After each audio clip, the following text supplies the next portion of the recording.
Thank you for this hearing. There's one thing going on tonight. The Nets are putting up more bricks tonight than Radnor has in the past 4 years. That means they're losing by about 25 points. And I'm glad the arena is a success. I mean, I don't think there's anyone in this room who didn't think that the arena would be full of people buying tickets to see big concerts and see games and all that. That's no surprise.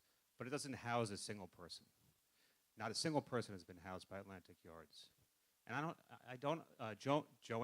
Joanne brought it up. We're not talking about phase 2. The SEIS is about phase 2. Phase 1 is supposed to be 3 residential towers and a 50-some-odd story commercial tower, not 5 stories out of a 32-story modular building. And that's all we have. So let's focus on phase 1. And why is there a delay in phase 1? It has nothing to do with litigation. There is no litigation going on. It's because the ESDC has allowed the developer to do this. And why is this hearing happening tonight? And why do you think that this has delayed the project? It hasn't. The ESDC has had almost 3 years to develop the draft SEIS and hold this hearing. 3 years they've taken to do it. So your blame is misplaced. And Bertha, you want to call people ignorant? You're not ignorant. I know that. You are smart. And that's why I do not understand why you are not standing out there loudly. Your group doesn't exist anymore, the one that signed the agreement with Ratner. The CBA that doesn't have a independent compliance monitor after all this time. Why are you not out there screaming at them? Maybe you are in a back room, I don't know, but you should be as angry as everyone else about the delay of this housing, which has nothing to do with the community that opposed the project. There is no opposition to the project anymore. There is no support of the project anymore. There is a desire to see the project built. And I'm sorry, I'm really sorry, but I get the feeling that we're not working with honest brokers here in the ESTC and Forest City Ratner. And if we think accountability and oversight is going to make a damn change, it isn't.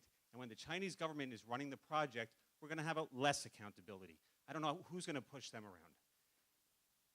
The reason we're here tonight is because ESTC and Forest City Ratner lied to a court, to a judge. They lied. You want to call it misled? Call it misled.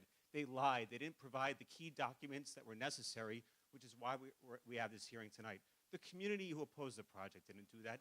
They lied. So we're not dealing with honest brokers. There's no independent compliance monitor to oversee the CBA 10 years into this thing. Where is it? Where is it? The last thing is, very quickly, this project was supposed to remove blight. That was the purpose of this project, the fundamental purpose, to remove alleged blight that did not exist.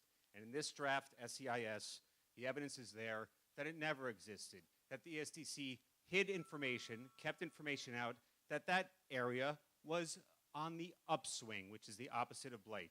In this draft SEIS, it says, according to brokers in the area, the residential market was improving in the neighborhood surrounding the project site. Could you please conclude? Surrounding the project site at the time it was announced. The community, the neighborhood was on an upswing. But when it mattered, when there was a blight study done in 2005, ESTC did not say that. Now they want to say that. These are not honest brokers, and I'm sorry. They're not going to become honest brokers overnight.